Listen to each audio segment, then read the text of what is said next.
Hey, let's start the show. For Thursday, August 6th, 2020. Welcome to This Is Only a Test, the official podcast of Tested.com.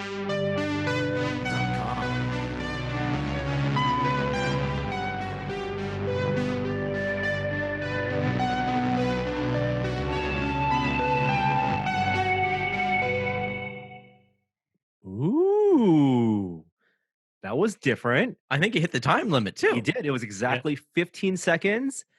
That intro was created by David. Thank you, David, for sending that one in. It was trippy. Takes me back to Los Angeles 2019. That was very Blade Runner. A little Vangelis, yeah, a little bit there for sure. I dug Loved it. He said it was entirely analog. Oh, What? Yeah, wow. no digital synths. Does that skew the curve a little bit? I love it. Extra points for that? Yes. I really dug that intro. I don't know if it lands. You know what I mean? Maybe 15 seconds isn't enough to ramp up with a landing. It just is kind of mood. Don't bias the listeners. Let them have their experience. All right. Well, people really loved the metal intro last week. And all this is to say, if you want to create a around 15 seconds, a 15 to 20 second intro for us to play, send me an email, upload it to SoundCloud, Norman at Tested, and I will play it in a future episode. We have about a dozen of them queued up, and we'll get through all of them, I promise. I love this. I love them. It's something to look forward to every week, right? Exactly. It's not just the catching up, but it's also something new for listeners out there. You get to it's a little bit of anticipation, and I'm just really happy that people are sharing them. But has it been quite a week? I don't know. What is time? It feels like it's been weeks since we podcasted last. I guess we talked about Comic-Con last week. What's been going on? Jeremy? You had something you wanted to show off, kick off the podcast. Show and tell. Yes. I love who doesn't love show and tell, especially on an audio podcast, right? It's not strictly audio, and so if you are on audio, you might want to check out the YouTube feed. We can describe what I'm about to hold up to the camera. I ordered this 4 months ago from Russia on eBay, RAM? And it finally arrived. I'm going to put on the focus there. It finally arrived this week. It looks like memory. Norm, you're very astute. This is a stick of RAM. Yeah. It's 55 years old. What? This is core memory, magnetic ferrite core memory, right? So this was basically what memory looked like before Intel came along in the 70s with semiconductor memory. So for people listening to audio, let's paint a word picture here. Yeah. Because unlike a modern stick of RAM, or what do you even think of in the modern era of RAM, which is a PCB with chips on it, this is a metal frame. It's a square frame about 6 inches by 6 inches, and a frame because it's in the center of the frame. It's empty space except for wires that are interlaced horizontally and vertically. Very nice. It's almost like it was made on a loom. It looks like it was stitched. And in fact, the loom of data. These were handmade. Where's my focus? There it is. These were handmade. And this is what memory looked like for 20 years, from 1955 to 1975 about. And this particular stick here, what they call a plane, has 4,096 bits on it. So about 512 bytes. And for people who don't think in terms of bytes, a byte holds about a letter of the alphabet. So you can store 512 letters on this thing. And the bits are stored using these little rings on here, which are magnetically charged based on the polarity of the electricity that runs through it. And these rings can flip to either 0 or 1. You have 4,000 of them on here. So that's how it stores bits. Basically, you have energy coming in here and energy coming here, and it flips it one way or the other. And then it has another wire that can read the charge. But in order to read the charge, you actually have to erase the memory. So it flips it back. You can store it. And in fact, it's non-volatile memory because you can turn the power off and it will keep its state. But in order to find out what the state is, you have to erase it. Ooh, it's very Heisenberg. That's amazing. You're by reading it, you disrupt it. Exactly, because they send the charge. They basically set everything to 0, and wherever they see a charge, they know that must have been 1. Right. And that's electromechanical. Exactly, and I guess there were like 14 of these in a cube of memory, and that's what you put in your computer in order to have it store things. I mean, incredible stuff. I just love the idea that there was a period of time where you can look at the mechanics of RAM and actually see how it worked.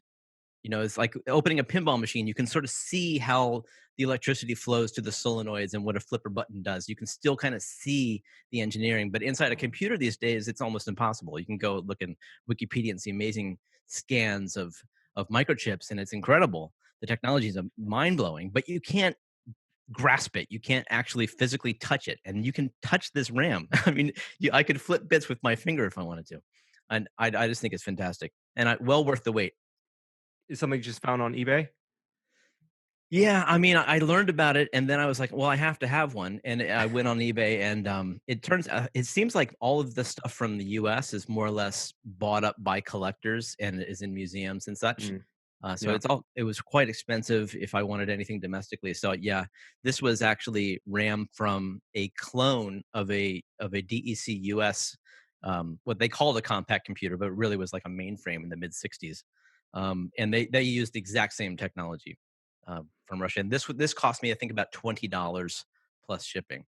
It's exactly the kind of thing that you'd find at the Computer History Museum Yeah. down in Mountain View. That's a wonderful museum that if when we're able to go to museums again, people should definitely visit. They had what a Babbage computer or that was rebuilt or built They have an based on. online exhibit about the Babbage machine, actually, so you can actually see it. They actually brought that to the science festival I used to run once Mm. at AT&T Park. They had a Babbage machine just like up in the stadium Wow. that you could they let people kind of interact with it a little bit. When I was researching this, those guys actually have a YouTube video where they did the same thing. They picked one up off of eBay and they got it working again. They hooked it up to an Arduino and some probes and were able to send charges to the bits and flip them and read them in the exact same way.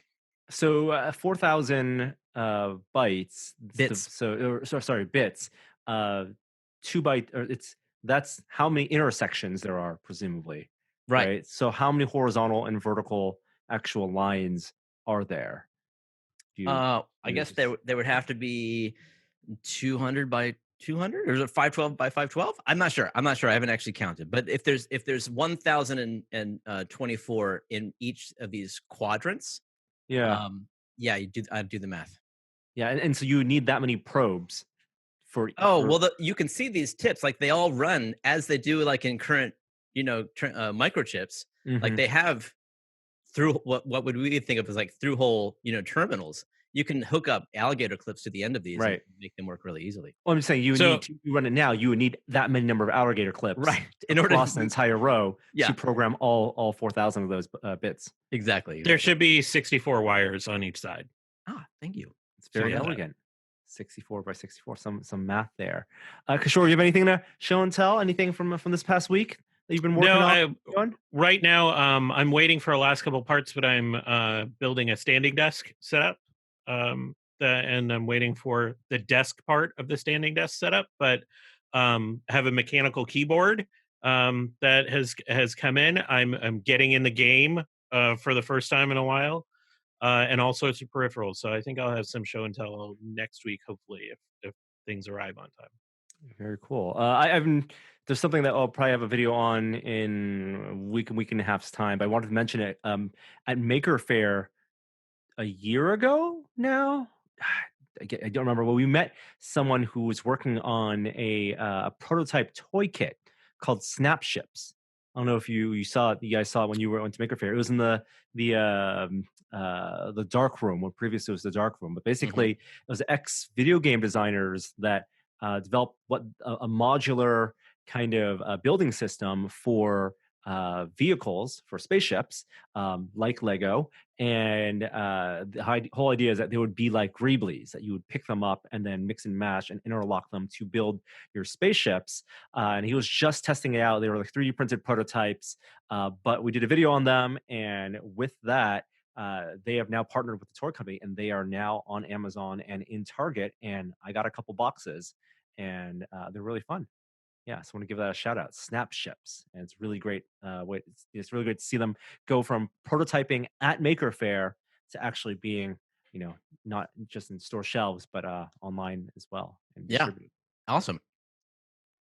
Yeah. Speaking of Lego, this past Sunday or Saturday morning, the Lego NES set went on sale.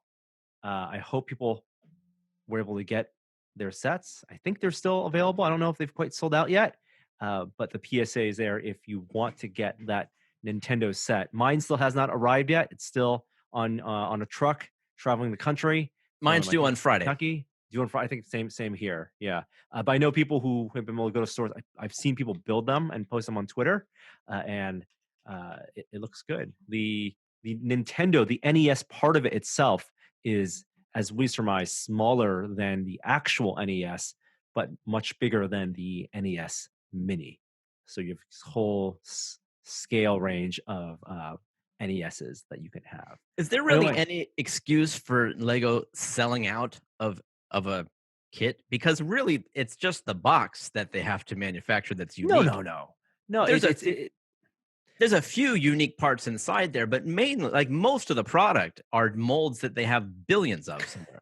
yes, but it's all about how many sets they want in their logistic process, right? It's yes, technically, if someone's like, the world is ending, we need this Lego set from this year ago. Yes, they would be able to break out some molds. Like they have them buried underneath. I think the original plates, the injection molds, somewhere on their campus. But they could technically make them, but it's about allocation of time in the production line. Like their I see. factories will make this many for these months, and that's based on their analysis of the market demand for it. And to redo that would then take the place of another product that they would have on offer, and it's not worth it to make a fraction of a reissue if they can make a whole new line and sell 10 times as many or however many times. So that's why Lego goes out of stock a lot of times. Sometimes they don't estimate properly the demand for things, whether under or over evaluating. And I think this one, they probably have made a lot because, and rightly so, because the set looks beautiful. I can't wait to put it together. $230 on Lego.com. All right, let's now move over to, because we got to do a brisk podcast, our top story.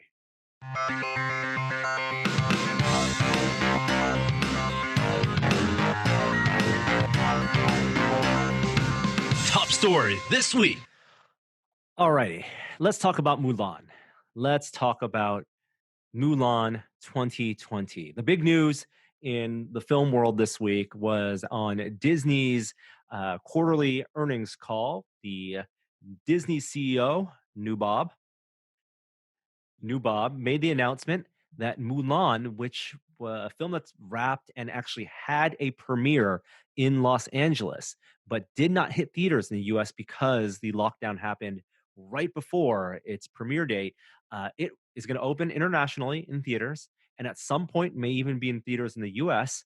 But come September 4th, Disney is it's going the digital route for this big budget movie that they were planning probably to make $1 billion on, and they will release it on Disney Plus with Well, caveats. that's half the story. That's $30 short of the story, because it is going to be a release that you can buy on Disney Plus if you're a current subscriber and pay an additional $30. So I think You have thoughts. I have a lot of thoughts. Obviously, Universal Studios did this with Trolls, right? Trolls World Tour was a kind of instead of a theatrical release, it made a ton of money, made a lot of news, being a digital release first, and it was a rental system. So, as in lieu of it going to a theater chain, you paid $20, you rented it at home through a variety of services, and then after a couple of weeks, whatever the classic 17-week window, it then was available to buy and rent in traditional platforms for like $2-3 for rental, or you can buy it for $20 as the typical movie would be. And it was a huge success. And it was a huge success in that it was one of the first movies to do that. Clearly, it was a movie that Universal had planned on making a lot of money in theaters because the first movie was a success. But a lot of movies since then have gone VOD first because theaters aren't open. That's a very, very accepted practice now, especially with the big negotiation, the deal between Universal Studios and AMC Theaters that we talked about last week, where now AMC has only a smaller exclusivity window of a few 2 weeks time, essentially, before Universal can put those movies out for rental for full price, and then AMC also takes a cut of that. Here, this is not under any type of movie theater chain relationship. This is Disney saying, we have the service called Disney Plus that people are paying already, somewhere between $7 or $10 a month for, depending on what you have bundled with it and how many you signed up for. And they have, like, what is it, 50 or 70 million subscribers? 54.5 million subscribers. 54 million subscribers, which took Netflix, almost a decade to get to that point.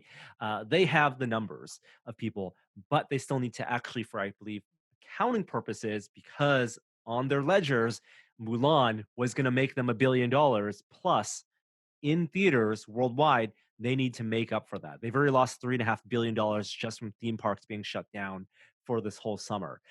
So $30 on top of your Disney Plus subscription will let you own, and I'm using air quotes, own Mulan. Wait, that's true? It's not a rental?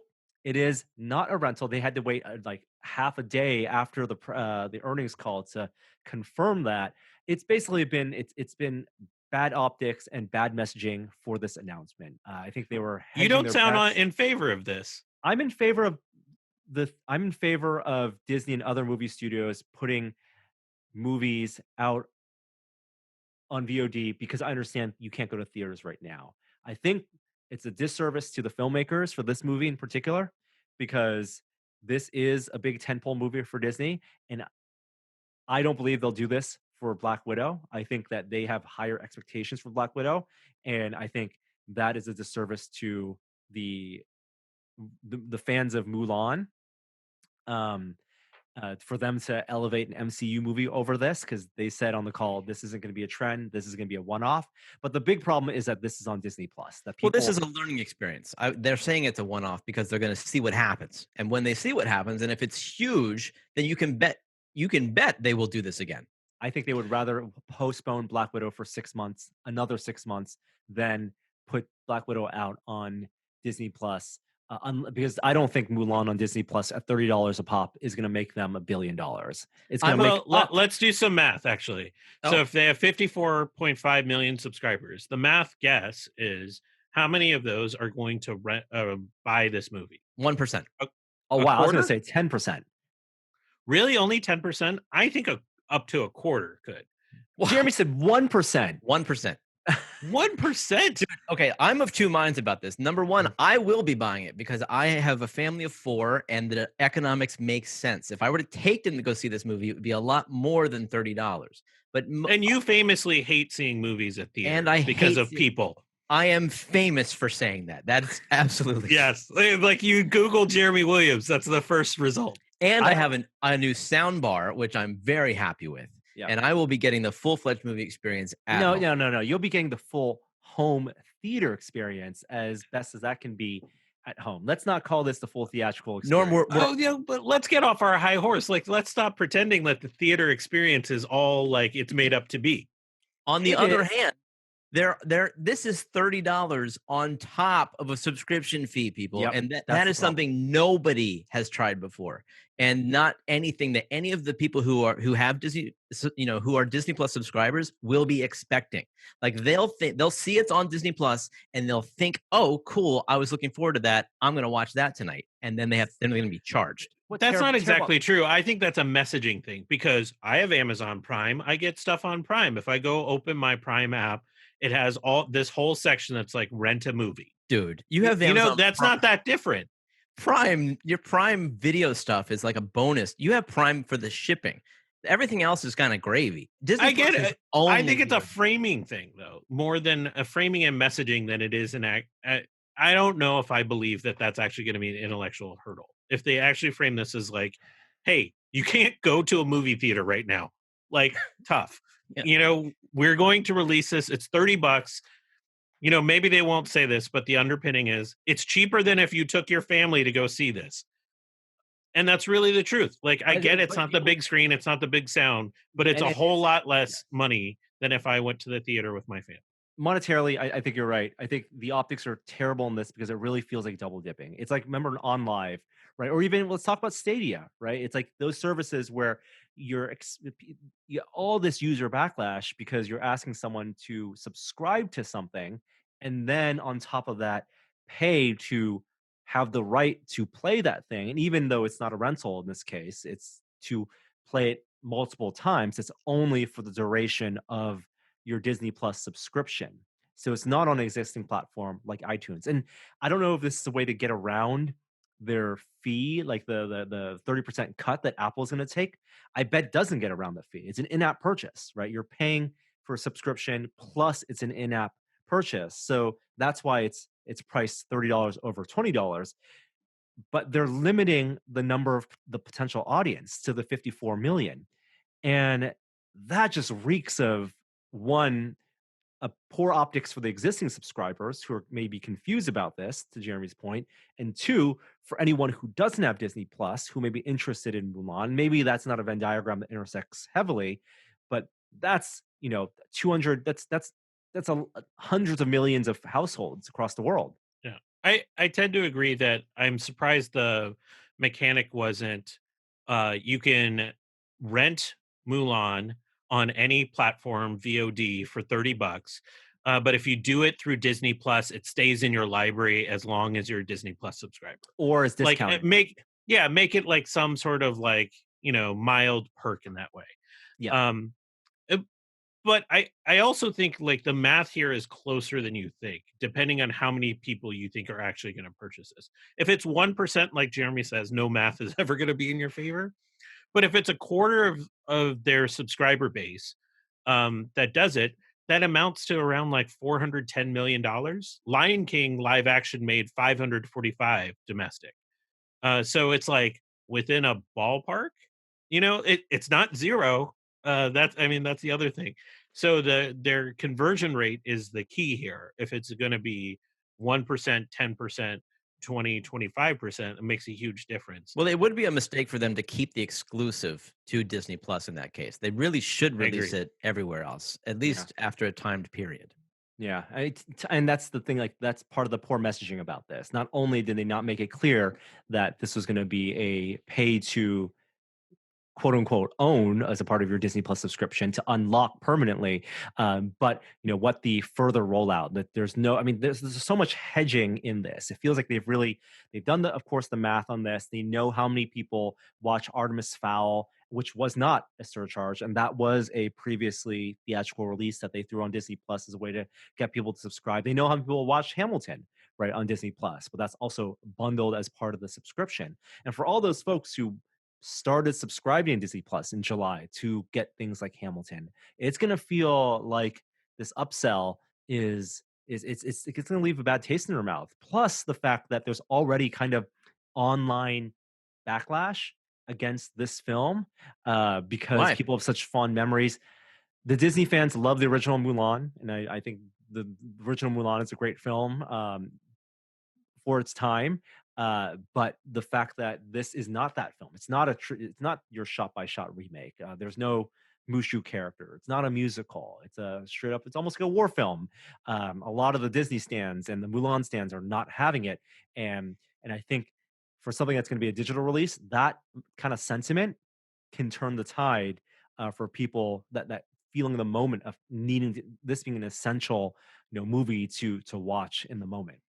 So I get that, and I think you're right. This is the live action film I've most been excited about because it is a war film, because it's going to be a different take, because like the emotional stakes inside of Mulan means there's going to be good acting performances.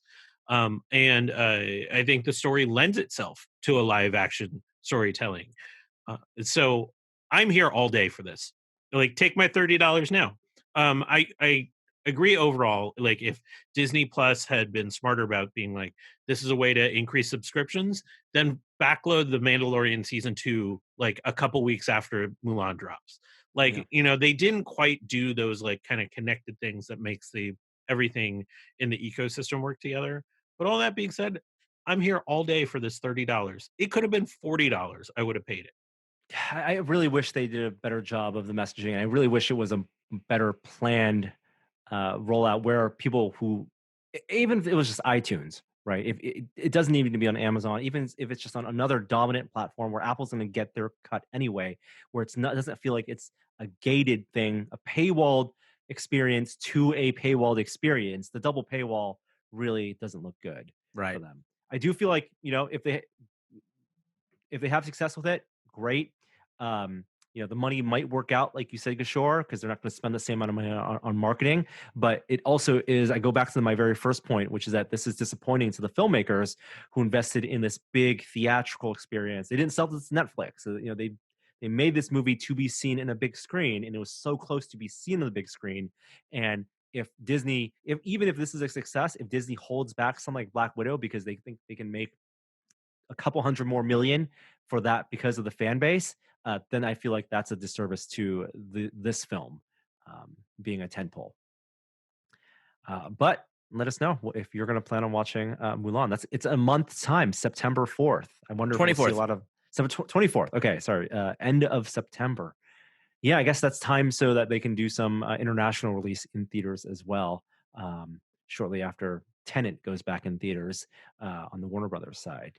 We're going to continue on with pop culture, but first I'm going to play a music cue.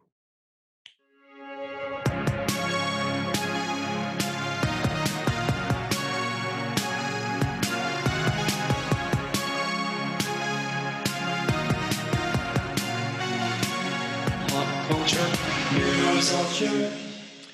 Not a lot this week. Talk about in the world of pop culture, streaming services. And there's something interesting here. This is Netflix is going to start letting people watch their content faster or slower with playback control, up to 1.5x. Like YouTube. Yes, like YouTube, which I think is probably why they're doing this, because a lot of people who watch content on YouTube, podcasts or videos otherwise, like speeding it up, even up to 2x. I used to do that with college lectures, stream all the time. Tutorials, same thing. It's a wonderful thing to have when you're watching somebody instruct you and you can handle the faster pace.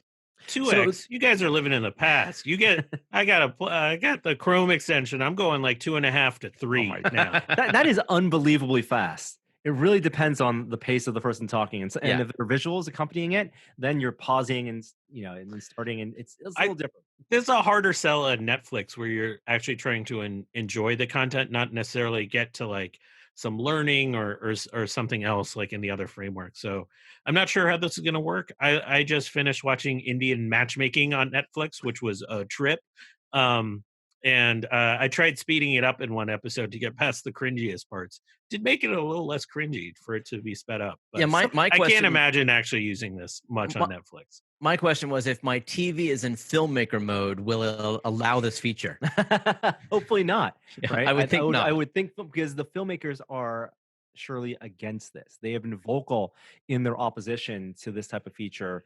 Their argument being that Netflix is kind of like a distributor more than a TV network. And yes, even though it's a much requested feature by the users, should Netflix allow the users something that they think they want, or will it ruin the experiences of the type of content, the intent of the creator when they're making more user control? Oh, this is this downright film offensive. This film has been optimized for 0.97x. Oh, God. This is I am literally like, as what little filmmaking I've done in my life, but as a amateur filmmaker, I'm offended by this feature. I hope nobody uses it to watch an actual movie. No. Well, it's Netflix will not roll this out and restrict it to certain types of content, right? They're not going to say, okay, for certain movies you cannot adjust the playback speed. For certain things you can. I'm trying to put my mind in the head of the user that wants this. What is the content that they feel like is moving too slowly or too quickly that they want to slow it down. Now, I could got a get, for couple options. example, like nature documentaries. If you don't care about the audio and you just want to see beautiful, gorgeous footage in even slower motion, you can slow it down, kind of as background playback. I will give them that. But any piece of narrative entertainment, does speeding Yeah, up slowing down? I only had two, which is one is documentaries and a certain kind of documentary, like you said, and the other is stuff you've watched a bunch before. So maybe you're watching The Office at like 1.5x because this is your like fourth time through it. That makes no sense. That If you're watching it again, you want to appreciate it. You're not going to appreciate it like better if you watch it faster. This sounds like There's going to be psychology commenters on my question, side right? on this one. Right? It's a psychology question. When you rewatch a piece of comedy, and comedy is a perfect example of this. I think there was a Twitter thread where it was a filmmaker saying that was it Chris Weitz? I want to say it's Chris Weitz for About a Boy. Went to a screening of his film and something was off, and it turned out the projectionist had played it back at 25 FPS on the actual real projector versus 24 FPS, and that was throwing the timing of the jokes slightly off and probably imperceptible to the audience watching in the theater, but to the filmmaker and to the writer and someone who was involved in that process, things weren't landing. Someone who had seen the film many times. Now, subconsciously, that may not matter, or it may only matter subconsciously, and it may make a film feel like the jokes aren't landing or some of the beats are a frame off. But if you're talking about rewatching something as comfort food, if you're rewatching The Office or Parks and Rec, and I'm there not necessarily for the comedic timing, do I get the same, do the neurons fire in the same way if I'm just waiting for Michael Scott to say that's what she said? And at any speed, at any time, that moment where he says that's what I'm rewatching this for. No, you guys are trying to justify this thing. This is stupid. It should not be a feature on Netflix. It works. It's a wonderful feature for audiobooks. It's a wonderful feature for watching lectures and how-tos. It should not be on It should not be on Netflix. That's a slippery slope, because when you're saying it's a wonderful feature for audiobooks, yep, you're also at that same time talking about an artistic performance. The audiobook reader, right? The way they act out the voices, and yes, it's different than the pace that you would process the words visually, but in that medium, it is also a performance. Are you saying I should read at a certain pace if I'm reading the book myself? No, you can read whatever pace you want. Okay, just visually, making sure. But when you're listening to it, if you're listening to it just to process the text, the information, right, you're discounting the performance aspect of that audiobook. In the same way that I said, if you're just watching The Office at 1.5x speed because you appreciate the script writing, but not the performances, that's what this is arguing for. You're getting the same satisfaction. I don't know, man. If I'm listening to an audiobook, it's the voice that I would otherwise hear in my head while I'm reading the page. And that is a performance that is at whatever pace I want to read at. So there's going to be a voice, and it's going to be reading the words. It might be mine or it might be the reader's, but I'd like to be able to choose that pace, and that works for me. I don't have a problem with changing that. Sounds like you're in favor of user choice. But if there's an editor involved who is like taken 6 months. Involved. Oh, I'm sure there are editors in audiobooks. Absolutely. You're right. But it's a different thing when it comes to film. If there's an editor like that involved and a director and a lot of people who have painstakingly chosen this pace, I want that pace. Jeremy, have you ever watched a tested video sped up? Because there are editors involved. I can't say. I don't think I actually have, Kishore. I think I have respected. I recommend it. I'm not sure I haven't watched a tested video sped up in recent times. I think you're making the case, Jeremy, that user choice. I'm just playing devil's advocate here because I'm also in the favor of the creators. So I empathize with the creator's intent, but at the same time, I think users are going to use the way they want to consume the content. I think it's all about messaging, and I think if a viewer is going to watch that content that way, that's on them. I would just hope that that I would urge people to appreciate what the creators and how they formatted that content, for subjectively good or bad. Maybe it's unlocked. Maybe you have to watch it first at normal speed and then you unlock it. Is that the halfway compromise? All right, moving on. Netflix, staying in the world of Netflix, they announced last week that they're going to do a Splinter Cell anime series. Animated shows are getting picked up left and right because animation is one of those mediums that can be done at home where you don't need on location big studios and sound stages to do production. And so Netflix is buying them up, and they've had a great success with animation recently with the Transformers show. But this is going to be from the writer of John Wick. And I know a lot of people are big fans of Splinter Cell, the series on Ubisoft, and to do it in an anime style is really interesting. It's Yeah. There's so many shows that are coming out in this way. I think this is and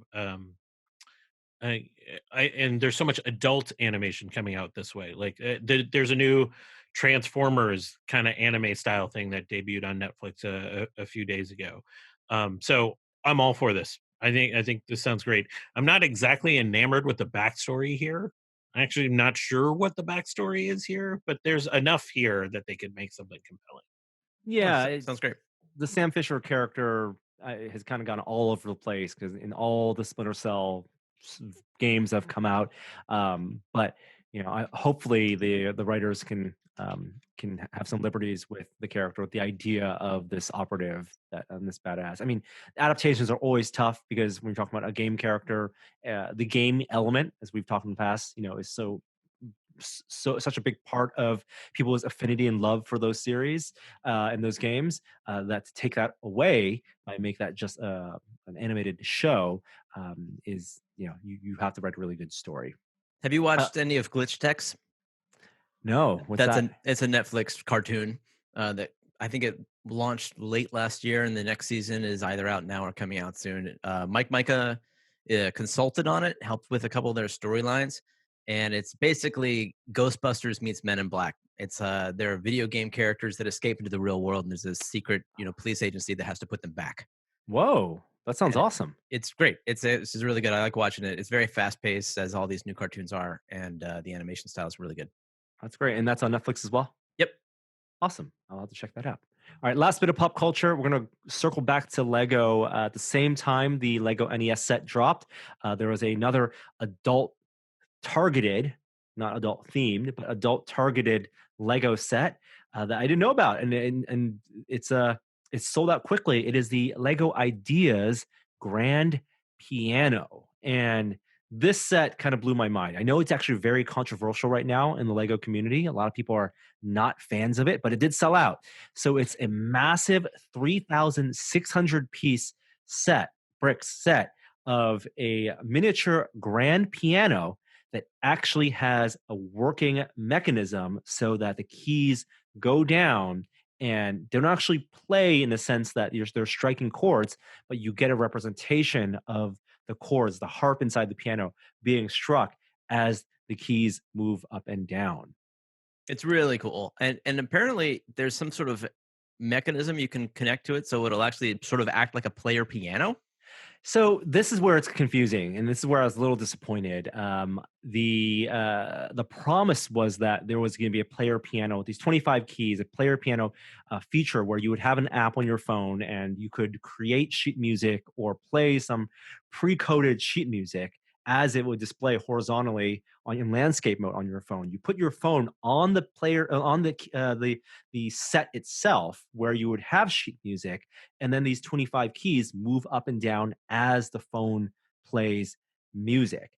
But it looks like, because it's only 25 keys, it's just moving in tempo with the sheet music. It's not actually playing as if you would see those chords and the actual the patterns of the music. Gotcha. So slightly disappointing in that sense, but that gives you a sense of the size of this thing. If you could put an iPhone on its side in landscape where you would typically have like a book and sheet music, it's a pretty beefy set.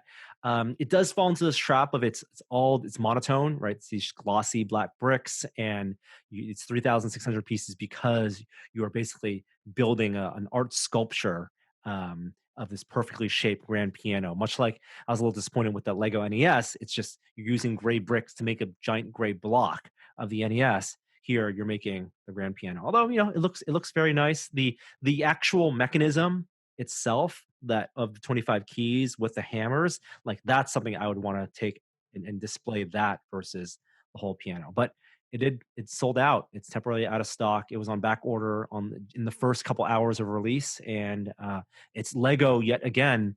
It's really pushing toward the grown-up market and selling these expensive sets with incredible engineering and design. $350. $350. That makes the Nintendo look downright affordable.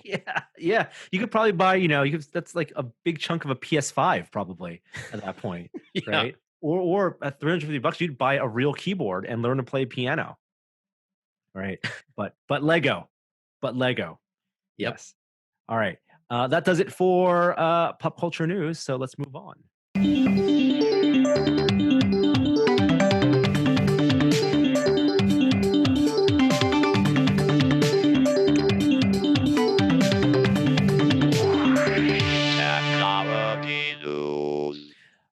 A bit of phone news this week. Google announced, Samsung actually had an event just this morning for their Unpack series announcing the new Galaxy phones. But on the Google side, earlier they announced the Pixel 5 and then available the Pixel 4a, a $350 mid-range phone that's been reviewed quite well, actually. But what's the deal with the Pixel 5? So Pixel 5 is forthcoming. Like all they said is like the real announcement's coming this fall. So I think the excitement that I have is really about the 4A. I mean, you can see the reviews out there now. I mean, it's a full plastic body, so whatever. But it's about the same size as the 11 Pro.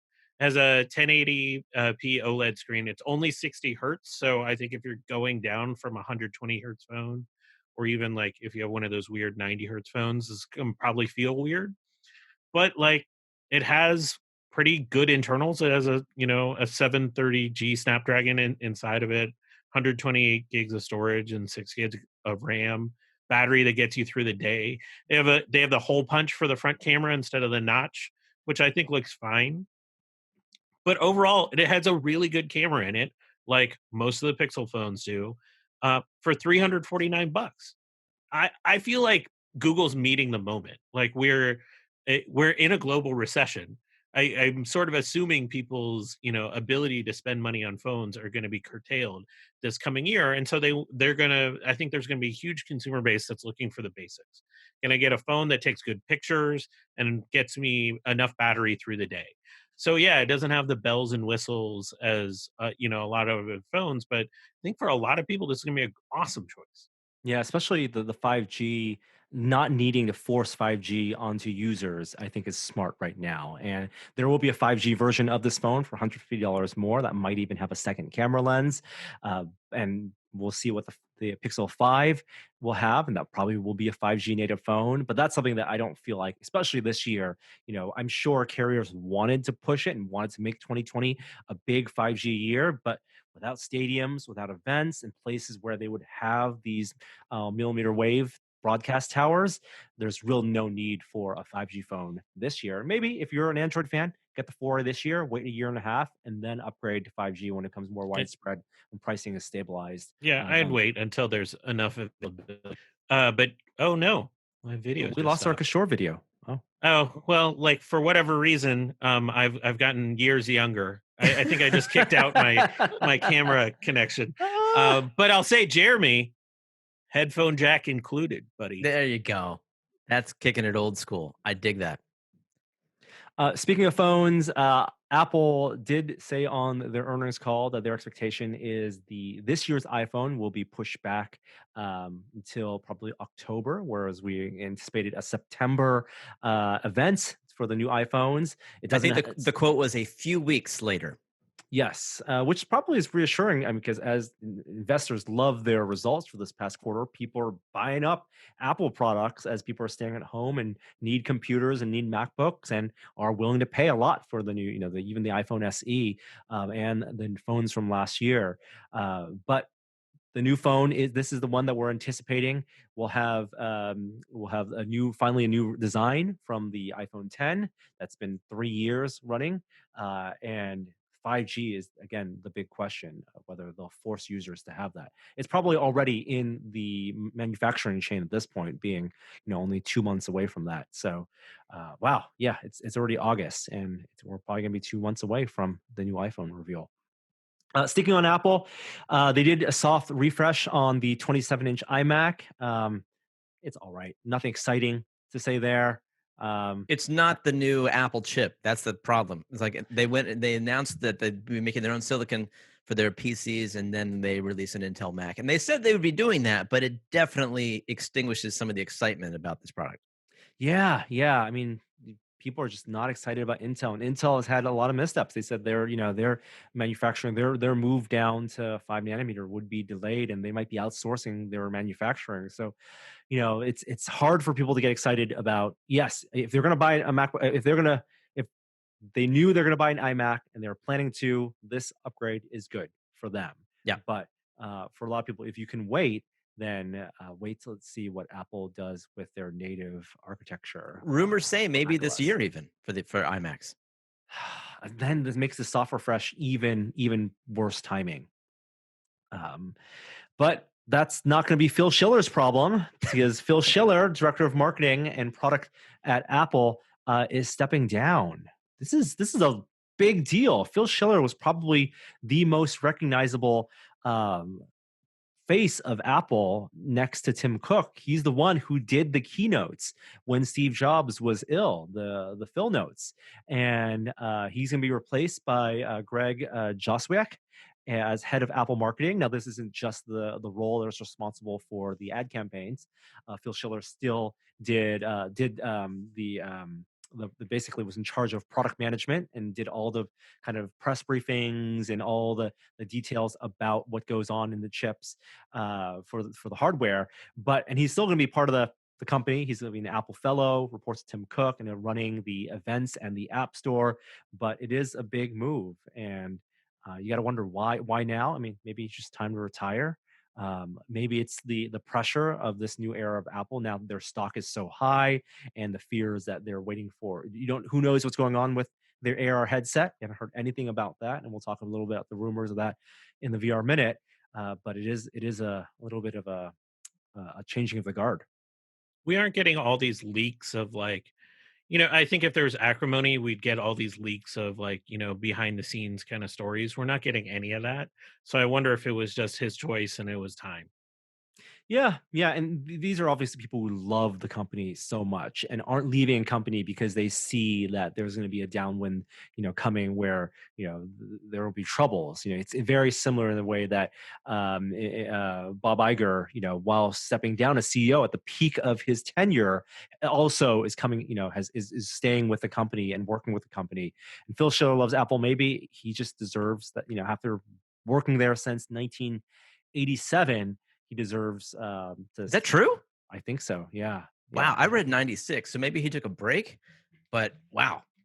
Am I wrong about that? That's. I mean, either way, he's been there well enough time to earn retirement and earn enough to retire and probably send his grandkids to college. So, I'm sure if he wants to enjoy the rest of his life, he's an avid photographer. Maybe he wants to go around shooting photos for the rest of his life. Private jets, right? Yes. Just create a bubble. More power to him. Yeah, he's one of the few people that can do that safely.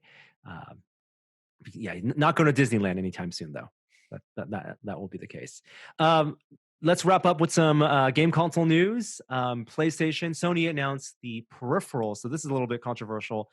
The peripherals that will be supported with the PS5. Obviously, there's a new controller and a lot of the existing peripherals, including the PSI as well as the PSVR, will work with PS5.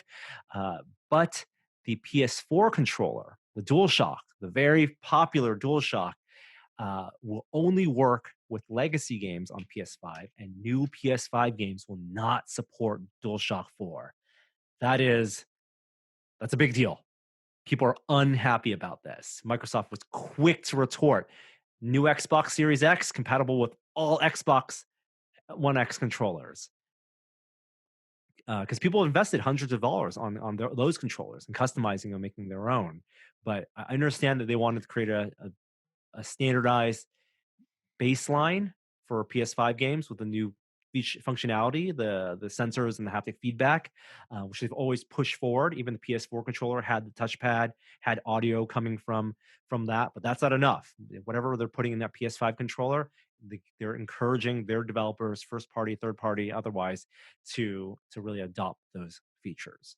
I'm fine with that. I think that a console should start with the controller, like the design of every game should start with, yeah, exactly, with what it feels like to the player. How is the player interacting with the game? And I think it's great if they want to force people to use that. Now, on the other hand, like I have been just sort of looking at, I have not purchased any, but I've been looking at steering wheels for VR, and I noticed that Sony did announce that all of the PS4 steering wheels will be forward compatible with the PS5. Yes. Yeah, so I don't think it's a money making. It's not money grabbing decision, right? They're not saying incompatible because they want people to buy new sets of controllers, and it does suck. Like, presumably, you're going to be able to get a free controller or a bundled controller when you buy your PS5. But for a lot of people who want to do multiplayer and to not be able to do that, or split screen, and but most of these next gen games are going to be single player anyway, or multiplayer across internet versus split screen, which isn't really a popular thing. I see why they made the decision.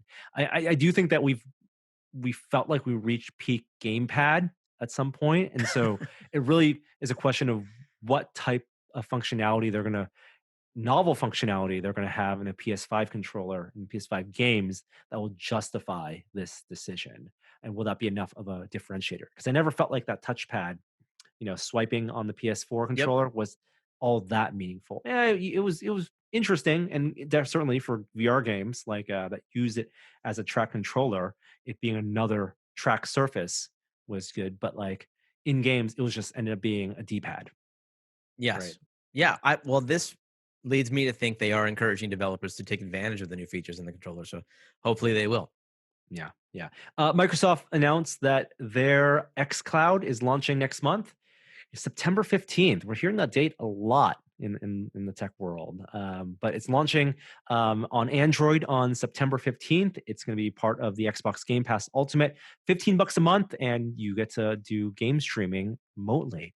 I feel like game streaming, it now should be a time where people are excited about game streaming. I just don't feel the energy there. I think people still want to play games natively on their consoles.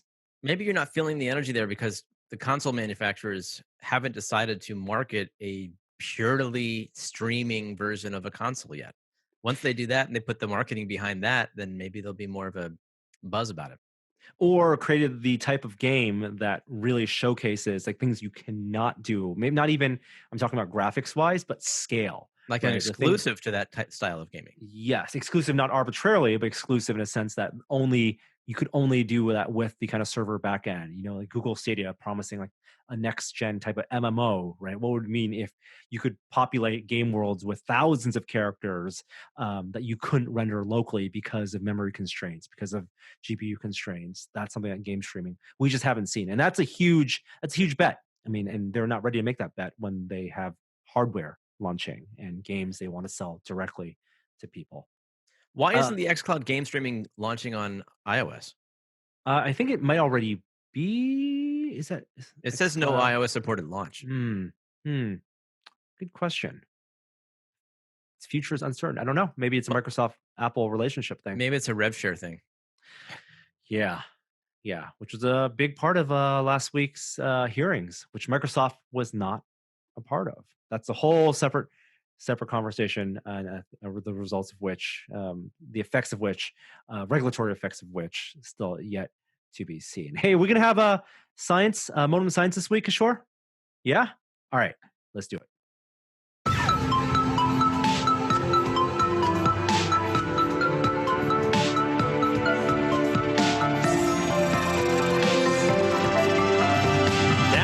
for a moment of science. So I'm going to talk about something I said I wasn't going to talk about very much on this podcast, which is a COVID vaccine. There was a lot of chat on the Tested Discord and some of the science channels about a vaccine and wanting to hear an update because there's been a lot of news about it. I want to explain why I don't want to talk about a vaccine very much. There's two main reasons. Like, we still have a long way to go. And by a long way to go, I mean, for most of us, if, and I want to emphasize that if we're able to make an effective vaccine, it'll probably be a year, maybe even longer, before any of us actually get to receive a dose. That might be different if you're a healthcare worker. If you're in a vulnerable population, that might be slightly different as well. But I think for the wide majority of us, we're still a year away. And when you think about what a year means in the context of the timeline, the dystopian timeline that is 2020, we're 8 months from this virus really coming onto the scene. So we're talking about a timescale that's even greater than what we've experienced so far. So I think the timeline's so far out that it's hard to talk about the vaccines when knowing that there's probably going to be some ups and downs in development. And to give you context, there's over 200 vaccines in development, and they typically go through about 5 stages. There's like a preclinical stage where it's just in the lab being developed in some way, shape, or form. Then it moves typically to a phase 1 trial where it's usually a small number of people, like 20 people, to test the dosage and do some really initial like safety checks. Then it goes to phase 2 where it typically goes up to like 50, 60, 70 people to test again safety in a population. Then it goes to something called phase 3 where it's a large study, usually 30 to 50,000 people, where they're really studying efficacy, like how effective this vaccine is at producing like the kind of antibody response or the neutralizing aspect, and then how safe is it over a wider population, and then it's going to move towards approval. That's a lot of steps, and as it stands right now, there's technically one that's been approved in China, but like it kind of skipped a bunch of steps in this process. And then there's 6 that are technically in phase 3, 2 of which I'll talk about today just because they're getting the most press. So one of them is this Moderna NIH vaccine that gets a lot of press. It's been I had Ian Hayden on the podcast, I don't know, like a month or so ago, who is a participant in phase 1 of this trial. This is really making a messenger RNA vaccine, which is going to generate an antibody response in your body before the virus infects you. And there's been really positive information in some of the animal trials they did, and then like the dosage response in humans has been pretty good, and there's encouraging evidence. So they're recruiting for a phase 3 trial right now in like 80 cities in the US. I think they're looking for 30,000 participants.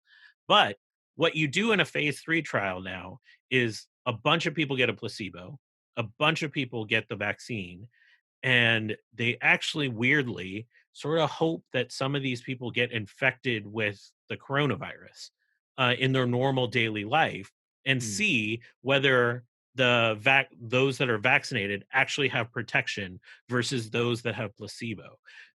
That all takes a lot of time. So that's the stage we're in with that. The other one that's kind of moving towards a similar stage is one out of Oxford. That's a partnership between Oxford and AstraZeneca. Both of these have been invested by the U.S. government at the tune of like $1 billion, and it has similarly positive news.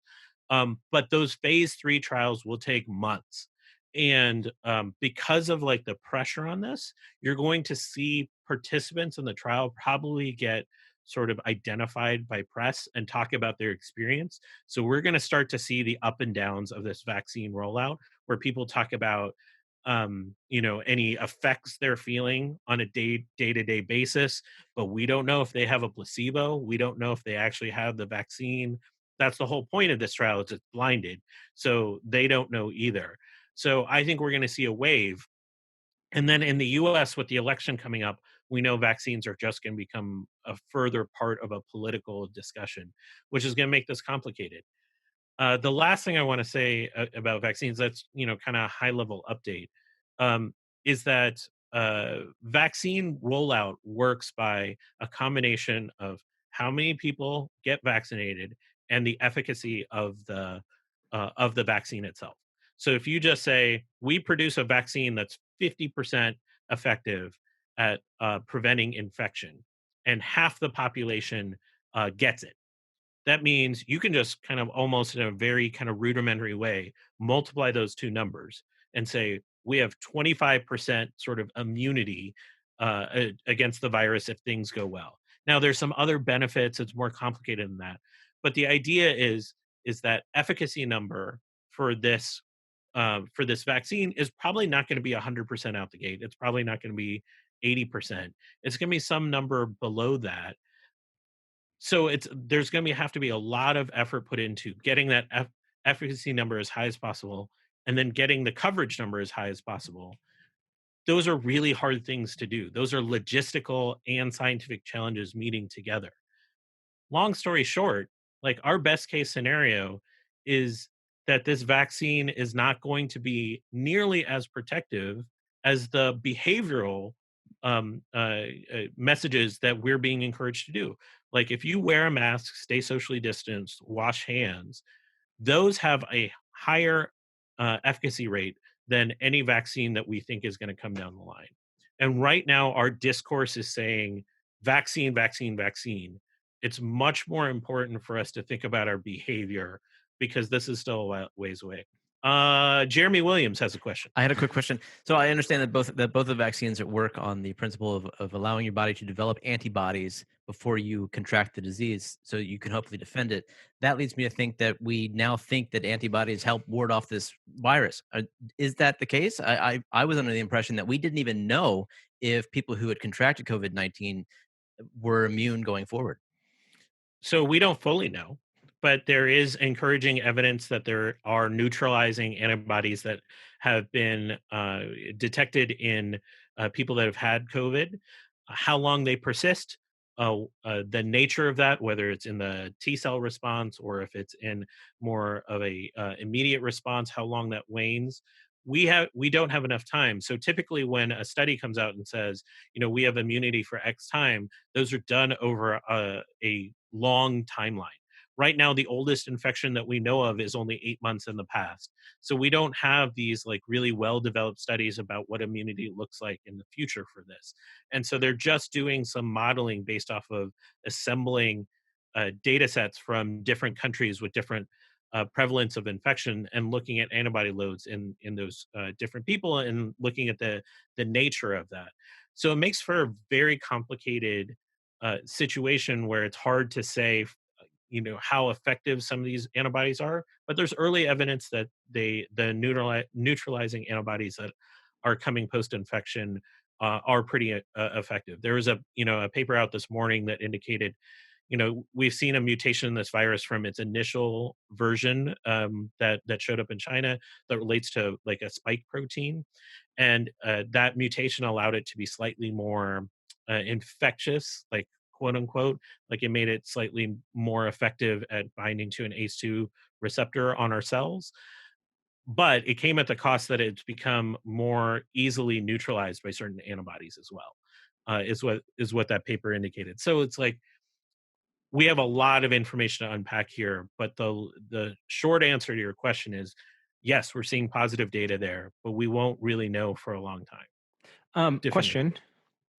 When you say roughly a year out in terms of the expectation, how is that distributed between the necessary testing and approval process versus distribution and supply chain? Yeah, I mean, that year out number is not mine. It's what I hear a lot of experts saying. Like there was a UCSF ground rounds video where they kind of polled a bunch of people that are experts in this area saying like, how long do you think it'll take until this is sort of widely available? And so it's a combination of what you're talking about. It's the approval phase, which I think some of the phase 3 trials might end as soon as the end of the year. They might go into early next year. It's hard to say because the recruitment process is a laborious logistical process. And then doing the analysis takes some time as well. There's some efforts to spin up manufacturing in parallel. So a billionaire said that he was going to purchase 1 billion doses of that AstraZeneca Oxford vaccine and just manufacture it now. It basically betting that it's going to work, Right. so that that's available. So it's a mix, Norm. I think the thing that hasn't been thought through is the distribution. So we can talk about the science part, the testing, the safety, and the manufacturer. I don't think we've gotten to the point where we've really had robust discussions on distribution mechanism. We're still having discussions on who, not how. Yeah, yeah. And all people have to go on is Contagion, where it's lottery. Yeah. I have one other update I want to talk about, which is about COVID in kids, which has become a huge focus. There was a CDC report that came out about a summer camp in Georgia. Did either of you hear about this by any No. chance? This is terrifying, so I apologize to you as parents. So there was an overnight camp in Georgia that convened in June. There was about 130 adults and 363 campers. Those 133 adults had like 3 days of interacting before any campers came. No mass. The campers came. They're kind of like teenager aged campers, like kind of like 10 to 15 kind of age range, maybe as young as 6, if I recall correctly. And the virus just ripped through the camp. So like almost nearly everyone in the camp tested positive, which threw into question some assumptions that we had about whether kids could be actual vectors for this. And the CDC has come out and said, indicated in a statement, kids can actually be um, a source of the virus itself. And what they're really saying is that we're seeing in teenagers that they can absolutely harbor the virus in a high quantity. And we're seeing it in young kids as well, like below the age of 6, that they can harbor the virus in a quantity. And it's called into question, like, what does school opening look like when we have those kids? A lot of our models for how to open school from a public health standpoint all come from modeling the transmission of influenza A, because we've never really done this. So evidence is just emerging around what transmission of SARS-CoV-2 could look like in a school. We have some information from Israel that's not encouraging. We have some information from Germany that's more encouraging around elementary. But this is a very complicated thing that we have very little data on at this point from a science standpoint. The best analysis that I've heard from epidemiologists is this is a changing landscape, but the transmission the transmission kind of analysis is going to look different from influenza A, and it's going to look different across age ranges of kids. But all of that's caveated saying like kids are going to get this if and we're all parents. Like, would you want to have any kids get this? This is that would be devastating if we see a large portion of kids get sick, let alone be carriers of the virus. Do you So know what percentage of that camp's kids were asymptomatic or had mild symptoms compared to having I severe don't symptoms? recall off the top of my head. But I mean, the fact that they're testing positive and we don't know what the long-term ramifications of having this is not great. And because it's we're talking about kids. Like, I think this is a tough place. So I think there's not a lot of firm guidance to have any sort of strong position, pro or anti going back to school at this point. Uh, I have a weird story. You want a weird story to wrap up? Okay. Okay. This is a little gross, but I think it's fun. So this has made its way around science Twitter all week. There was a analysis that came out of a lab led by Shinji Suguria at Kobe University in Japan, and he was looking at the habits of these beetles. And I'm going to be playing a video on if you're watching on YouTube, but I'll narrate along. So he was studying these aquatic beetles, and what he did was he fed one to this frog. And so Norm and Jeremy are watching this frog eat this aquatic beetle. And so, okay, frog eats beetle, no problem. Here we are about 2 hours later at 4x speed. We are watching the frog poop out the beetle, and the beetle's still No. alive. No, no. No. The beetle is still alive. I'm okay? stepping away from this.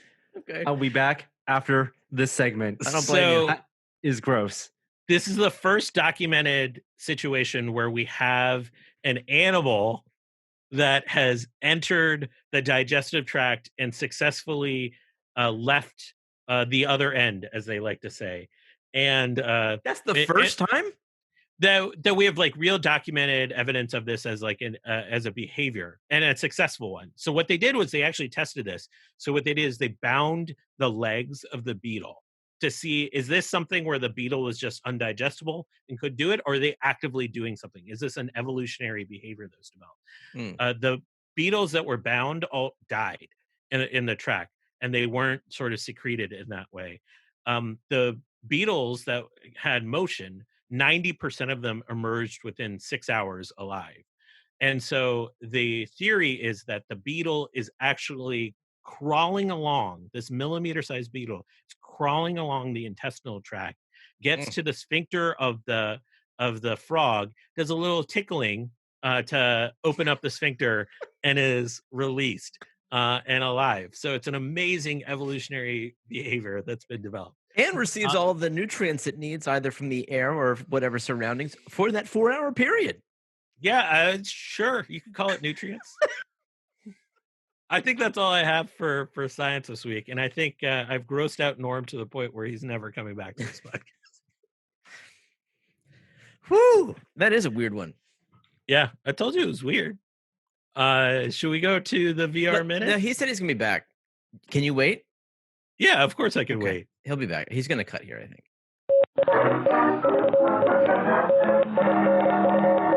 The VR Minute. Virtual reality this week. What a seamless transition. Seamless. It's like nothing ever changed. I was not gone for a minute. That's story, Kishore. Gross. And the timing was Gross. perfect. If anyone watches this on 2X, it's going to be lost. Got a bunch of VR stuff to talk about. First of all, Microsoft Flight Simulator. This is probably, I don't know, maybe the biggest VR news this week. Well, the fact that there is VR news associated is the news. Like, people were clamoring, like, please give us VR support with Flight Simulator. And for the longest time, like, they never committed to it. They were always said saying they were interested. Yes. Yeah. Yeah. We understand. We hear you. Maybe we'll put some resources in. But the news is, although the game's coming out next week, August 18th, that's right, in 2 weeks' time, it will have VR support basically right after launch, shortly after launch, and this is the interesting part, with the HP Reverb 2. Well, now, just to be clear, the launch of VR will coincide with the release of the HP Reverb 2, G2. But it's not, I don't think it's going to be exclusive to the Reverb 2. That's where there's confusion, right? So come August 18th, if you have a Valve Index, if you have a Rift S, even if you have Samsung Odyssey Plus or Reverb 1, presumably you won't be able to play Flight Simulator in VR yet. Now, whenever HP is ready to announce the release date for the G2 and that comes out, that is when there will be some type of unlocking. And what the Flight Simulator developers have said is that while it will support a wide range of all, VR, PC-based VR headsets, they're going to start with the G2. I don't read that. The release says VR support will be available later this year in time for the launch of the HP Reverb G2. So it sounds like the launch of the feature will coincide with that product, but I don't think it's going to be exclusive to it. I know that we talked about that. Yeah, initially I thought that was the case. It was going to be exclusive, but it doesn't actually read that way. I think that they're using this press release as just a way to boost excitement for the Reverb G2, since it is a Windows mixed reality headset. That's right. And presumably they, being close partners, are developing with that in mind. And it being a simulation game is one that will benefit from the high pixel density of the G2. 100%. But it's not a bundle, right? Like the G2 isn't coming with that. That would be quite a get if it was to be a bundle. though. But I'm sure there's money reasons. I Yep. would rather, sell you a $600 headset plus a $60 game or more if you want the deluxe versions. Speaking of the Reverb G2, Huh? I have one right here. That's a beautiful headset, Norm. Woo! There will be a video about this probably a few hours after you listen to this podcast, or maybe out already. It's still yet to be finished filming and edited. But I've been using this for almost a week now. And Jeremy, you had a couple days to spend with this as well. Yepers. You also have a G1. So I don't want to say everything I want to say about that because that would be the full video. But Well, I'm not in the video. So Okay. let me briefly just say if that coming from a G1, the controllers are night and day. Yes. Controllers for the G1, as everyone knows who has a WMR headset, they're poor. They are ergonomically uncomfortable after an hour of playing. It's like holding a couple rectangles and they dig into your hands. All the controls are in the wrong spot. The first version of WMR controllers were basically meant to be like Vive Wands. yeah, wands essentially, like parity with that device, which is all about the touchpad. They finally moved the analog sticks now to and it all sort of feels like a Oculus touch controller, knockoff. It's much better than the original WMR controllers. It's not quite as good as touch because it is heavier, it's front heavy, but it's totally acceptable. Like now I could say, okay, this controller could be your one and only headset and you could get along with it. Previously, the Reverb G1 was really recommended to people who wanted to play cockpit games exclusively, who were using other peripherals to control the games like steering wheels or even gamepads. The controllers were just not comfortable. So I'm glad they fixed that. But otherwise, it's the same resolution. So you're going to get that sweet 4K per eye. You basically, it's like 2K, looking at 2K per eye. 2K by 2K, 4K total. Right, exactly, like a 4K monitor per eye. And No, not per eye. 2K by 2K for each eye, I believe. I don't believe it's 4K for each eye. No, but that 4K resolution is that not what we're talking about? Is that not what that is? No. What's 4K resolution? As you're figuring this out, I think it's more important to say, like, how did it compare visually to you to the Index in terms of your experience? Could you see a difference? You're right. Yes. I'm sorry. It's like half 4K per eye because it's I mean, it's how what Pimax would call, basically a 4K headset. Exactly. 4K by 2K, essentially. It's noticeably, I mean, we had the G1 last year and the Index last year, and the G1 far and away outside of Vario and what they're using with their high density center field of view. This one is the best pixel density for any headset because they're small panels. They're like 2.89 inch panels. As we talked about when they made the announcement, this is a strong partnership with the Valve as well. So the lenses, while they're not the same lenses as the Valve Index, they have a lot of the same qualities, the same stack, I think, of those Fresnel lenses. And so you lose so much of the visual artifacts that were in the G1, noticeably the Mira, and they also get the benefits of the Valve Index headphone drivers, the speaker drivers, not headphones. It's not fair to call them headphones. Yep. There's still chromatic aberration around the edges. It's still a VR headset. There's still a little bit of warping around the center, that sweet spot. But man, I'm telling you, like when I got the G1 just like a month ago off of eBay because I couldn't wait for this G2 because I've been playing. I use it for playing virtual pinball. You can play visual pinball VR, which is a perfect use case for the Reverb. You're not using the original wand controllers, and for the same reason you want this for a driving sim or a space sim, you want to see high res in the distance. Yeah. It just looks so far better. It's like sitting into a warm bath. I swear to God, it's like my eyes are just finally comfortable in VR. There's something about every other VR headset, and we know this, which is just like the resolution is early days, and all the games have been designed for that resolution. But if you have these styles of games that can take advantage of a higher resolution, and you want to read text, for instance, in Elite Dangerous or even on your desktop. This is now like when you get this 2K per eye, it's like it is that threshold, and it's a wonderful thing. Did you try it with Alex? Just Yes. out of curiosity? Yeah, And how was that experience? It's one of those things where I would actually we haven't done official benchmarks. It's kind of it's funky because just like it's not a Steam VR native headset. You run the Steam software on top of Windows Mixed Reality, and Windows Mixed Reality has its own settings. So, for So it's not example, Revive you use? You use something no, else? you use Steam, and Windows has Mixed Reality Portal, which is their version of the Oculus interface in the store, and you get to go in this, this VR interface for loading menus and putting your web browser and desktop along the wall to read it, and the settings in there allow for because it's a very high resolution headset, and they want this to be used not just on high end PCs but on laptops as well. You can do scaling, and you can also do refresh rate changes. So there's compatibility modes where you can say render this at 1440 by 1440 and then double up in Windows Mixed Reality, or run it at 60 hertz and run it at 60 hertz on the low end, and be okay at 60 hertz. While at the same time, because Steam runs on top of that, you can also have Steam say do super sampling in Steam and do motion interpolation in Steam, reprojection in Steam. And so there's a lot of like weird like tweaking you can do, but it's good for the users because you can optimize it for your system.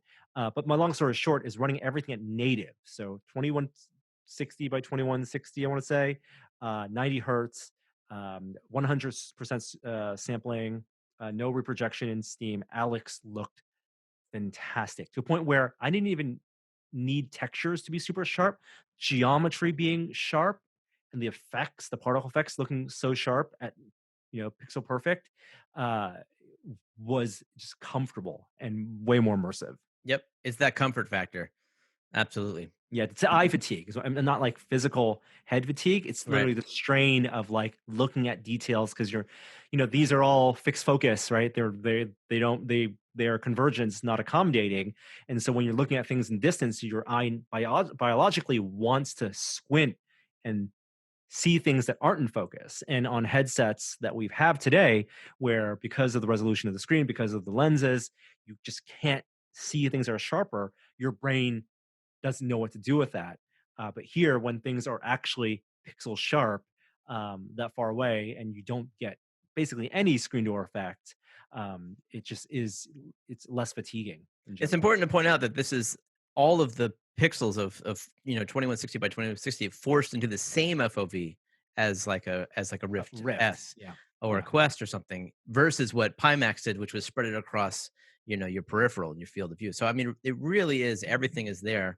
It's almost like the brute force method of what Vario did. Yeah.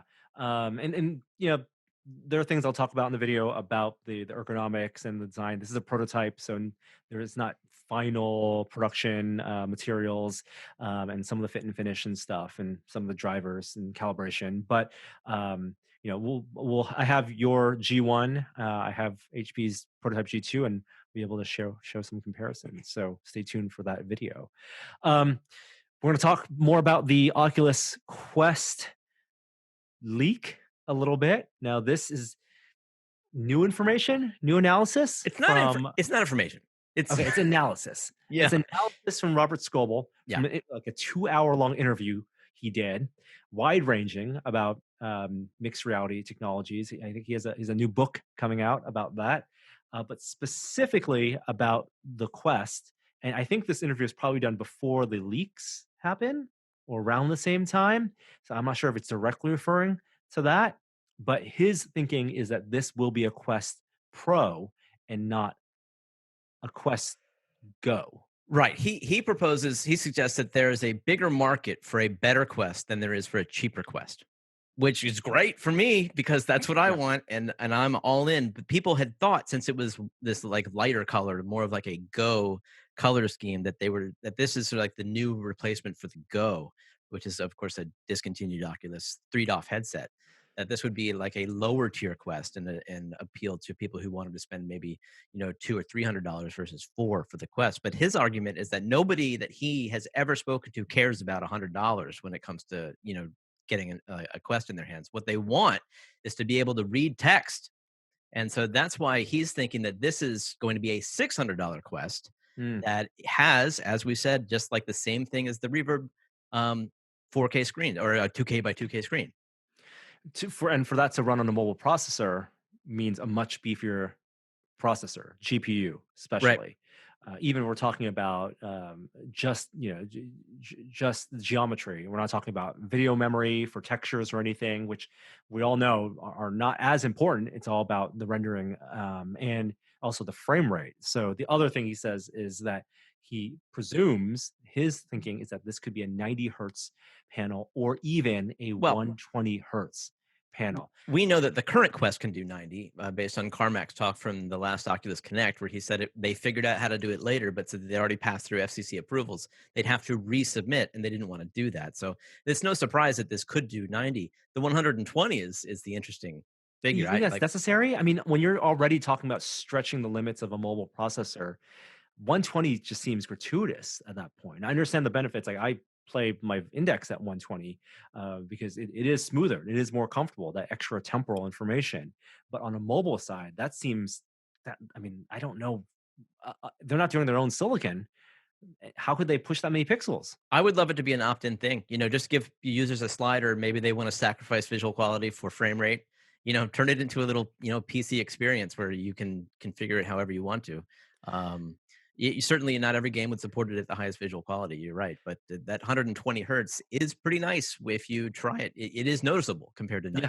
Yeah. It's again the fatigue of it all. It's feeling more present, more a sharpness in your attention, your feeling of a presence in the content.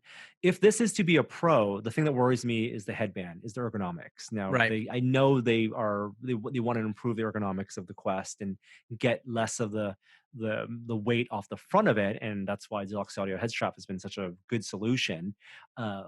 From the leaked photos and the leaked render of what this device looks to be, I'm unconvinced that has the ergonomic comfort of a high-end VR headset. It would have to be substantially lighter, and I mean even more so than the Go. And I just don't even see that being a factor. Or they're going to do their own version of an aftermarket head strap. That fine, sign me up. I'll pay Right? an extra $100 for that. Right, exactly, and then it really becomes, we're talking about $700 or more. Better cameras, all the things that we kind of expect. Battery life is not something he kind of speculated on, but it's interesting. If he's right about it, and I can see it being that way because Quest has already been sold out everywhere during the lockdown, and there's plenty of demand. And if they have the manufacturing chains in place to lower the current price of the existing Quest to make that the entry level product, that's a great thing. The question is, what does that mean for a desktop-based headset? Because I can't see this being also a desktop-based headset unless it's the same type of compressed video passed through to USB-C as is currently implemented in Quest. Yeah, I think that's the solution. Is you have two SKUs. You have the Quest Pro with the built-in tracking processor. Of course, you'd have to have this in this other one too. Then you have a cheaper one without the actual processor in there. You just have the bare essentials in order to do inside-out tracking, and it's a Link headset. It is basically the follow-up to the Rift 2. That's so disappointing because while Link is a stopgap measure in my mind, Link compressed video over a tethered cable is a stepping stone to do compressed video over wireless, which I understand that would have to be the case. But if I'm going to have a tethered cable, I want the raw output from the GPU. And the unfortunate thing is that display link standard that was going to be a thing in GPUs that Oculus was on board with to do essentially USB-C connection over from GPU to headset. That's what I would want out of this, rather than going through a compression process. Yeah, and a video decoding process. Speaking of wireless, over on the Valve side, apparently there's a Valve patent for, it looks like, a wireless transmission system for VR, wireless data transport for HMDs. We know they've been wanting to do wireless for a while. I think Gabe has said as much as a possible path forward for the Index, and um, uh, more power to them. I think wireless for desktop compute is is uh, is one way we need VR to go, both Is in this home and on location. is this just a 50 gigahertz solution like the ones that It, already exist? it must be, yeah, Okay. yeah, yeah. Um, I don't know what is different in this patent than what is already exists, but they filed for it, and having time to parse through it. Um, Last thing, we didn't talk about this last week, but Dreams has VR support. Yeah. PSVR, Dreams, and people are making all sorts of crazy stuff, amazing things. Yeah, I am still too afraid to even install Dreams because I know you won't see me anymore. I'll just get lost in it, making things, and it's got such an amazing app. And of course, it's like super cheap now. I think it started at 40, and I think it's already dropped in price. And now full VR support. So I just saw in the show notes. I watched the video. Somebody has designed since Dreams launched in VR, which was only like a week and a half ago, the entire Indy ride from Disneyland. Yes. Incredible. Yes. Yeah. I mean, it looks like Dreams, and one is incredible. The scripting of it all this reminds me of when people were creating like computers in Minecraft, right? Like 10 years ago, and Right. and all of this is just untapped potential as they've created this powerful sandbox. Visually, the more time you spend in it, the better they're going to get. And some of the most impressive stuff I've seen in Dreams are like just these vignettes, these scenes that people have created, just look like the best CG art you've seen on DeviantArt, but created with controller and on the wands. PS4. Exactly, and on the PS4. Yeah, bring it to PC, please. Yeah, would love it. Has there been? I mean, Sony's put stuff out on PC. We've seen Detroit. What is that? The Human game, and as well as Horizon Zero Dawn out on PC. So I don't think they would be. Are either of those first party? No, but those were PlayStation exclusives. Yeah, I mean, same with Tetris Effect, but I don't know. Like Media Molecule is owned by Sony, 100%. So I wonder if we'll see that, but I certainly hope so because it would absolutely disrupt the game development community. I would think it's such an affordable game engine that you can make things with. I mean, currently there is no way to sell your stuff on the PlayStation Store. Like that's the thing that's keeping it from being a microtransaction based way for people to earn money. But on the PC, I would imagine that's how it would work. It'd be amazing. Yeah, show us what next PSVR looks like. That's what I'm curious about. Yeah, he did say that going back to the Scoble interview that he thinks next PSVR will be wireless. Yeah. But his main thing is the Apple AR, and he thinks that's coming in 2021. He thinks there's people already trying devices out in the public at national parks. 19 different prototypes, and the distinguishing factor is that it will be tetherless. Right. That would be surprising to me. And like their huge leg up, which is that they can say it's only a $500 headset, whereas Magic Leap and everyone else has to say it's a $2,000 headset, and they're both selling $2,000 headsets. It's just that you don't consider your phone as a part of the buy-in for your AR headset. You don't consider the AirPod Pros as a part of the buy-in because you already own those, or you're planning to buy them anyway. You've already budgeted them. So but then you're saying wireless transmission between headset and phone for processing, and I don't know. Oh, yeah. Oh, that Apple headset will absolutely use the phone for processing. Why wouldn't it? It's like a supercomputer. But then he's saying that the headsets that are being tested right now are all tetherless. I would assume to a phone. To be wireless. They tetherless to a phone. So not tethered to a phone physically, but it would have to be tethered wirelessly. So whatever Apple announces in October for next iPhone would have to have that technology to make that transmission possible, low latency, high bandwidth, from headset to phone, from a phone to headset, pocket to head. He's also really confident about technology I never even knew existed, which is that the glasses themselves will be configurable to different prescriptions. We heard that rumor before, that they were going to have this. It's one of the reasons why it can only launch in a world where people can go to stores again. But just like people try on their watch straps, that institutional knowledge of the watch strap stuff will allow them to do prescription testing in stores and have a supply chain to get that, and maybe a home testing for your own prescription. Get the glasses will change. They can change every day. They can change throughout the day to different prescriptions. I didn't know Dude, that. exactly. That was my reaction. That would be groundbreaking, not only for AR technologies, but for glasses technologies, glasses in general. Yeah. Well, he made the point. He said, people's prescriptions actually change throughout the day based on what they eat, what the weather's like, how much sleep they got. And he's saying that these glasses will be able to compensate for that. All right. So says Scoble. Okay. That does it for this week's podcast. Thank you so much for joining us. If you are someone who are music inclined or just wants to create a piece of music at this one-off, we're taking new intro pieces. Any like genre requests from you guys? Hip hop. There we go. Hip hop.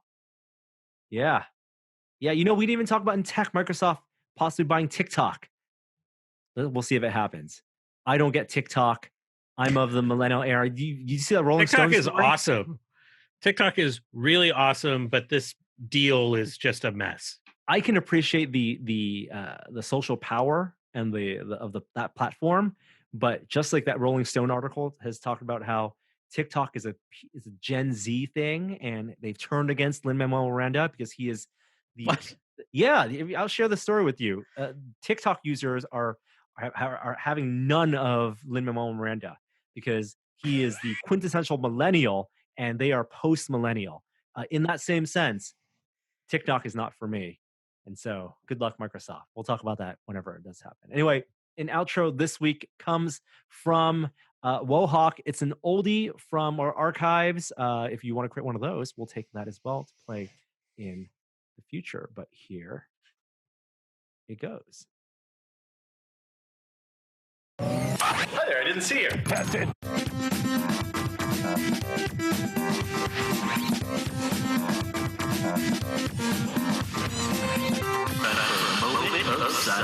All right, I've put a big picture on the screen behind you. It's of telescopes looking at the night sky. Do you notice anything about the image, gentlemen? Yes, there's satellites in the sky. That streak you see across the sky are the Starlink satellites that SpaceX has been launching. And astronomers are pissed.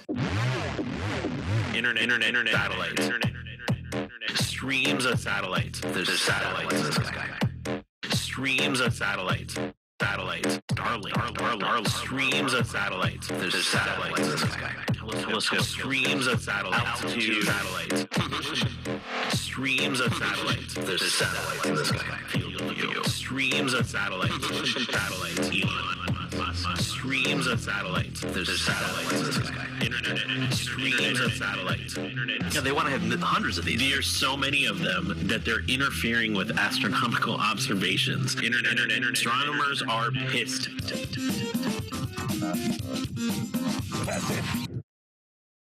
And they probably remain pissed. That was great. All right. We miss you, Wohawk. See everyone next time. Bye.